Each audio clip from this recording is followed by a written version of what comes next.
English പഠിക്കാൻ ആഗ്രഹിക്കുന്ന ആൾക്കാരുടെ ഒരു കൂട്ടായ്മയുണ്ട് FBയിൽ. സ്പോക്കൺ ഇംഗ്ലീഷ് ഇൻ മലയാളം എന്നാണ് ആ ഗ്രൂപ്പിൻ്റെ പേര്. അപ്പോൾ അതിൽ ഞാനൊരു പോൾ ഇട്ടിരുന്നു, എന്തിനു വേണ്ടിയിട്ടാണ് നിങ്ങൾ ഈ ഗ്രൂപ്പിൽ ചേരുന്നതെന്ന്. അപ്പോൾ മിക്ക ആൾക്കാരും പറയണത് സ്പോക്കൺ ഇംഗ്ലീഷ് പഠിക്കാനാണെന്ന്, പിന്നെ വരുന്നത് ഗ്രാമർ പ്രശ്നമുള്ളതുകൊണ്ടാണെന്നാണ്. അപ്പോൾ ഈ വീഡിയോയിൽ നമ്മൾ നോക്കാൻ പോകുന്നത് ഗ്രാമർ ശരിക്കും പഠിക്കണോ, ഗ്രാമർ പഠിക്കുന്നത് നമ്മുടെ സ്പോക്കൺ ഇംഗ്ലീഷിന് ഹെൽപ്ഫുൾ ആകുമോ. നമ്മളൊക്കെ ഇംഗ്ലീഷ് പഠിക്കുന്നത് ഗ്രാമറിൽ ടെസ്റ്റ് എഴുതി പാസ്സാവാനല്ലല്ലോ. നന്നായി ഇംഗ്ലീഷ് സംസാരിക്കുക, ആൾക്കാർ പറയുമ്പോൾ മനസ്സിലാവുക, കൃത്യമായിട്ട് മനസ്സിലാവുക, തെറ്റില്ലാണ്ട് മനസ്സിലാവുക, തെറ്റില്ലാണ്ട് അങ്ങോട്ടും കാര്യങ്ങൾ നന്നായിട്ട് സംസാരിക്കാൻ പറ്റുക. ഇതാണ് നമ്മൾ ഇംഗ്ലീഷ് പഠിക്കുന്നതിൻ്റെ ബേസിക് ഉദ്ദേശം. പിന്നെ കുറച്ച് ആൾക്കാർ ഇംഗ്ലീഷിന് ടെസ്റ്റുകൾ IELTS ടോഫലൊക്കെ എഴുതുന്നവരുണ്ടാവും. പക്ഷേ അതിനേക്കാളും കൂടുതൽ ആൾക്കാർ ആഗ്രഹിക്കുന്നത് നന്നായിട്ട് ഇംഗ്ലീഷ് എനിക്ക് സംസാരിക്കാൻ പറ്റണം. അപ്പോൾ ഈ വീഡിയോയിൽ ഗ്രാമർ പഠിക്കേണ്ട കാര്യമുണ്ടോ, സ്പോക്കൺ ഇംഗ്ലീഷിന് എന്താ ചെയ്യേണ്ടതെന്ന് നോക്കാം. നമ്മളിപ്പോൾ മലയാളത്തിൽ സംസാരിക്കും, മലയാളത്തിലെ ഗ്രാമർ പക്ഷെ നമ്മൾ ശ്രദ്ധിക്കാറുണ്ടോ? അവൻ പോയിക്കൊണ്ടിരിക്കുകയാണ്, അവൻ പോയിട്ടുണ്ട്, സിമ്പിൾ പാസ്റ്റ് ആണോ, സിമ്പിൾ ഫ്യൂച്ചർ ആണോ, പ്രസൻറ്റ് കണ്ടിന്യൂസ് ഉണ്ടോ മലയാളത്തിൽ? ഇതൊക്കെ നമുക്കറിയോ? ഇല്ല. എന്നാൽ മലയാളം എങ്ങനെ കേട്ടാലും നമുക്ക് മനസ്സിലാവും, മലയാളത്തിൽ സംസാരിക്കാനും നമുക്ക് പറ്റും. പക്ഷെ ഗ്രാമർ നമുക്കറിയില്ല. ഇതുപോലെ തന്നെയാണ് ഹിന്ദിക്കാരോട് ആസന്ന ഭൂതകാലം, സന്ദിഗ്ധ ഭൂതകാലമൊക്കെ ചോദിച്ചിട്ടുണ്ടെങ്കിൽ അയ്യോ ഇതൊക്കെ എന്താണെന്ന് അവർ തിരിച്ചു ചോദിക്കും. നമ്മളിതൊക്കെ ഈ സ്കൂളിൽ ഇരുന്ന് പഠിക്കണോണ്ട് ഈ വാക്കുകളെങ്കിലും നമുക്കറിയാം. പക്ഷേ ജനിച്ചപ്പോൾ മുതൽ ഹിന്ദി കേൾക്കുകയും പറയുകയും ചെയ്യുന്ന ആൾക്കാർക്കൊന്നും ഇത് അറിയണ്ടാവില്ല. അപ്പോൾ ശരിക്കും നമ്മൾ ഗ്രാമർ പഠിക്കേണ്ട കാര്യമുണ്ടോ? എൻ്റെ സത്യസന്ധമായ അഭിപ്രായം എന്താണെന്ന് വെച്ചാൽ ഗ്രാമർ പഠിക്കേണ്ട കാര്യമില്ല. തെറ്റിദ്ധരിക്കരുത്, പഠിക്കേണ്ട കാര്യമില്ല, പക്ഷെ അറിയേണ്ട കാര്യമുണ്ട്. ഇതുകൊണ്ട് ഞാൻ എന്താ ഉദ്ദേശിക്കണമെന്ന് വെച്ചാൽ സിമ്പിൾ പാസ്റ്റും സിമ്പിൾ ഫ്യൂച്ചറൊക്കെ ഉണ്ട് എന്നറിയണം. ഇങ്ങനെയൊക്കെ സെൻറ്റൻസ് ഉണ്ടാക്കാം, ഇതൊക്കെ ഗ്രാമാറ്റിക്കൽ കാര്യങ്ങളാണ് എന്ന് മനസ്സിലാക്കി വെക്കാം. പക്ഷേ ഇതൊന്നും ബൈ ഹാർട്ട് പഠിക്കരുത്. സിമ്പിൾ ഫ്യൂച്ചർ ഉണ്ടാക്കാൻ ആദ്യം വില്ല് വേണം, പിന്നെ സബ്ജക്റ്റ് ഇടണം, പിന്നെ വേർബ് വേണം, വേർബിൻ്റെ സിമ്പിൾ ഫോമാണ് ഉപയോഗിക്കേണ്ടത്. ഇങ്ങനത്തെ കാര്യങ്ങളൊന്നും പഠിച്ചു വെച്ചിട്ട് നമുക്ക് ഇംഗ്ലീഷ് സംസാരിക്കാൻ പറ്റുമെന്ന് എനിക്ക് തോന്നുന്നില്ല. അപ്പം പിന്നെ എന്തിനാണ് നമ്മൾ ഗ്രാമർ പഠിക്കുന്നത്? നമ്മൾ തെറ്റ് വരുത്തുമ്പം ഇന്ന കാരണം കൊണ്ടാണ് നമ്മൾ തെറ്റ് വരുത്തുന്നതെന്ന് മനസ്സിലാക്കാൻ നമുക്ക് ഗ്രാമർ വേണം. നമ്മൾ ഇംഗ്ലണ്ടിലാണ് താമസിക്കുന്നത്, നമ്മൾ ചുറ്റുവട്ടം ആൾക്കാർ ഇംഗ്ലീഷാണ് സംസാരിക്കുന്നതെങ്കിൽ ഇതിൻ്റെ ആവശ്യം വരില്ല. കാരണം നമ്മൾ തെറ്റ് വരുത്തുമ്പം അവരിങ്ങനെ കറക്റ്റ് ചെയ്യും. അപ്പോൾ നമ്മൾ ആലോചിക്കും, ശരിയാ, ഇനി ഇങ്ങനെ പറയാൻ പാടില്ല. 2-3 തവണ തെറ്റ് വരുത്തുമ്പോൾ അത് കറക്റ്റ് ചെയ്യുമ്പോൾ പിന്നെ നമ്മളത് കറക്റ്റായിട്ട് പഠിക്കും. പക്ഷെ നമ്മൾ ഇംഗ്ലണ്ടിലല്ലല്ലോ താമസിക്കണേ, അല്ലെങ്കിൽ നമ്മുടെ ചുറ്റും ഇംഗ്ലീഷ് സംസാരിക്കുന്ന ആൾക്കാരല്ലേ ഉള്ളത്. അപ്പം നമ്മൾ ഒരാളെ കറക്റ്റ് എങ്ങനെയാണ്? ആരെങ്കിലും മലയാളം പഠിക്കാൻ ശ്രമിക്കാമെന്ന് വിചാരിക്കുക. അവർ വന്നിട്ട് എന്തെങ്കിലും മലയാളത്തിൽ മിസ്റ്റേക്ക് വരുത്തിയെന്ന് വിചാരിക്കുക. അപ്പം നമ്മൾ പറയും, എടാ അങ്ങനെയല്ല ഇങ്ങനെയാണ് പറയാമെന്നല്ലേ. അപ്പോൾ അവരത് മുഖവിലയ്ക്ക് എടുക്കും. കാരണം എന്താ, ജനിച്ചപ്പം മുതൽ മലയാളം സംസാരിക്കുന്ന ആൾക്കാർ നമ്മൾ. പക്ഷേ നമ്മൾ ഇംഗ്ലീഷ് അക്വയർ ചെയ്ത ആൾക്കാരാണ്. ഇംഗ്ലീഷിൻ്റെ മുകളിൽ നമുക്ക് ഫുൾ ജഡ്ജ്മെൻ്റ് ഇല്ല. നമ്മൾ പഠിച്ചെടുത്ത ലാംഗ്വേജാണ്. നമ്മൾ എങ്ങനെയാണ് പഠിച്ചത്? റൂൾസ് നമുക്ക് അറിയാവുന്നതുകൊണ്ട്. അപ്പോൾ നമ്മൾ ആരെങ്കിലും ഇംഗ്ലീഷിൽ തെറ്റ് വരുത്തിയിട്ടുണ്ടെങ്കിൽ അതെ കറക്റ്റ് ചെയ്യാൻ നമുക്ക് ആകെയുള്ള കാര്യം എന്താണ്? ഗ്രാമർ റൂൾ പറയാം. ഇതിൻ്റെ ഈ സിമ്പിൾ പാസ്റ്റിൽ ഇങ്ങനെയാണ് ഉപയോഗിക്കുക, അല്ലെങ്കിൽ സിമ്പിൾ ഫ്യൂച്ചറിൽ ഇങ്ങനെയാണ് ഉപയോഗിക്കുക. അതുകൊണ്ടാണ് നമ്മൾ ഗ്രാമർ റൂൾസ് അറിഞ്ഞിരിക്കണം എന്ന് ഞാൻ പറയുന്നത്. നമ്മൾ തെറ്റ് വരുത്തുമ്പം അതിവിടെ ഇങ്ങനെ തെറ്റ് വരുത്തി എന്ന് മനസ്സിലാക്കാൻ വേണ്ടിയിട്ട് ഗ്രാമർ റൂൾസ് ഇമ്പോർട്ടൻ്റ് ആണ്.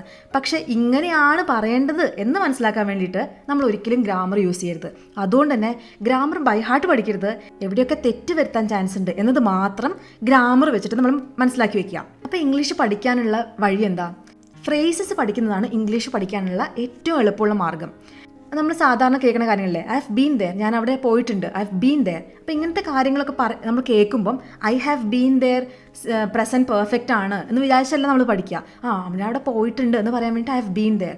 അപ്പോൾ ഞാൻ കൊച്ചി പോയിട്ടുണ്ടെന്നതിന് I have been to Kochi എന്ന് പറയാം. അല്ലെങ്കിൽ നമ്മൾ ഡൽഹി പോയിട്ടുണ്ട് എന്നതിന് I have been to Delhi. അപ്പോൾ ഒരു phrase I have been to, I have been to, ആ ഫ്രേസ് പഠിച്ചു വെച്ചാൽ നമുക്ക് കുറേ കാര്യങ്ങളിൽ ഈ ഫ്രേസ് ഉപയോഗിക്കാം.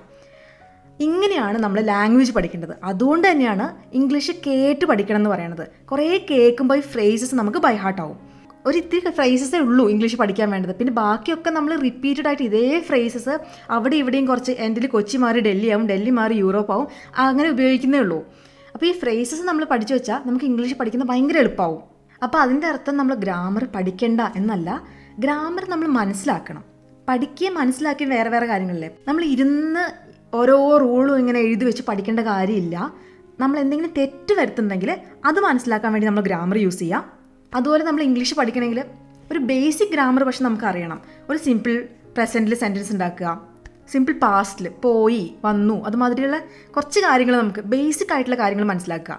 പിന്നെ ഇപ്പോൾ ആർട്ടിക്കിൾസിൻ്റെ വീഡിയോ ഇട്ടപ്പോൾ ഒരാൾ പറഞ്ഞു അങ്ങനെ ഗ്രാമർ പഠിച്ചിട്ട് സ്പോക്കൺ ഇംഗ്ലീഷ് ചെയ്യാൻ പറ്റുന്നില്ല, ഗ്രാമറിൽ കുടുങ്ങി പോവാന്ന്. അപ്പോൾ എനിക്കിത് വളരെ ശരിയാന്ന് തോന്നി. ഈ ഗ്രാമർ നമ്മളിങ്ങനെ പഠിച്ചുകൊണ്ടിരുന്ന നമ്മൾ വിചാരിക്കും നമ്മൾ കുറേ ഇംഗ്ലീഷാണ് പഠിക്കണമെന്ന്. ഗ്രാമറാണ് പഠിക്കുന്നത്. ഗ്രാമർ പഠിക്കുമ്പോൾ ഇംഗ്ലീഷിൻ്റെ ബേസിക്സ് ആയല്ലോ, അപ്പോൾ നമ്മൾ കുറേ കൂടെ എത്തിയെന്ന് വിചാരിക്കും. ഗ്രാമർ മനസ്സിലാക്കാൻ വേണ്ടി മാത്രമുള്ളതാണ്. എന്നാൽ ഗ്രാമർ അറിയാണ്ട് നമുക്ക് ഇംഗ്ലീഷ് പഠിക്കാൻ പറ്റുമോ? ഗ്രാമർ അറിയാണ്ടില്ല, ഇംഗ്ലീഷ് പഠിക്കാൻ പറ്റും. നമ്മുടെ ചുറ്റും ഇംഗ്ലീഷ് മാത്രമേ ഉള്ളെങ്കിൽ നമ്മൾ കേൾക്കുന്നതും നമ്മൾ വായിക്കുന്നതും നമ്മൾ സംസാരിക്കുന്നതും നമ്മൾ ഇൻട്രാക്ട് ചെയ്യുന്നതും എല്ലാം ഇംഗ്ലീഷിലാണെങ്കിൽ നമ്മൾ ഗ്രാമർ ഇല്ലാണ്ട് ഇംഗ്ലീഷ് പഠിക്കാം. പക്ഷേ നമ്മുടെ അവസ്ഥയിൽ മലയാളികളാണ്, മലയാളത്തിൽ സംസാരിക്കുന്നു, എന്നിട്ട് ഇംഗ്ലീഷ് പഠിക്കണമെങ്കിൽ നമ്മൾ തെറ്റ് വരുത്തുമ്പോൾ മനസ്സിലാക്കാൻ ഗ്രാമർ അത്യാവശ്യമാണ്. ഇത് ബോഡി ബിൽഡിംഗ് ഒക്കെ പോലെയാണ് അല്ലേ. എല്ലാ ദിവസവും എക്സസൈസ് ചെയ്തുകൊണ്ട് നമുക്ക് ബോഡി നന്നായിട്ട് ബിൽഡ് ചെയ്യാൻ പറ്റുമോ? ഇല്ല. ഫുഡും ശ്രദ്ധിക്കണം, നമ്മുടെ ഹാബിറ്റ്സ് ശ്രദ്ധിക്കണം, സ്മോക്കിംഗ്, അങ്ങനത്തെ ഡ്രിങ്കിങ്, അതൊക്കെ ശ്രദ്ധിക്കണം. അങ്ങനെ കുറേ കാര്യങ്ങൾ ശ്രദ്ധിക്കുമ്പോഴാണ് നമ്മൾ പെർഫെക്റ്റ് ആയിട്ട് നല്ലൊരു ബോഡി ഉണ്ടാക്കാൻ പറ്റുക. അതുമാതിരി തന്നെ ഗ്രാമറും ഇമ്പോർട്ടൻ്റ് ആണ്. പക്ഷേ ഗ്രാമർ അല്ല ഏറ്റവും ഇമ്പോർട്ടൻ്റ് എന്താണ്? നിങ്ങൾക്ക് ഇംഗ്ലീഷ് പഠിക്കാൻ വേണ്ടിയിട്ട് ഏറ്റവും ഇമ്പോർട്ടൻ്റ് ഫ്രേസസ് പഠിക്കുക എന്നുള്ളതാണ്. ഫ്രേസസ് എങ്ങനെയാണ് പഠിക്കുക? കേട്ടിട്ടാണ് ഫ്രേസസ് പഠിക്കുക. അതിനാണ് ഞാനിവിടെ കുറേ കോൺവെർസേഷൻസ്, ഇംഗ്ലീഷിലുണ്ടാകുന്ന കോൺവെർസേഷൻസ് ഞാൻ കുറേ വീഡിയോസ് ഇട്ടിട്ടുണ്ട്. അത് ലിസൺ ചെയ്ത് അത് ബൈ ഹാർട്ട് ആക്കണം. ഈ കോൺവെർസേഷൻസ് നിങ്ങൾ ശരിക്കും ബൈ ഹാർട്ട് ചെയ്യുക. കാരണം കുറേ ഫ്രേസസ് ഇതിൽ വരുന്നുണ്ട്. ഈ ഫ്രേസസ് തന്നെയാണ് നിങ്ങളുടെ ജീവിതത്തിലും ഓരോ സിറ്റുവേഷനിലും നിങ്ങൾക്ക് ഉപയോഗിക്കാൻ പറ്റുന്നത്. കുറച്ച് കഴിയുമ്പോൾ നിങ്ങൾക്ക് മനസ്സിലാവും നമ്മൾ നേരത്തെ പഠിച്ച ഫ്രേസ് തന്നെയാണ് വീണ്ടും ഉപയോഗിക്കുന്നത്. അതെന്തുകൊണ്ടാണ്?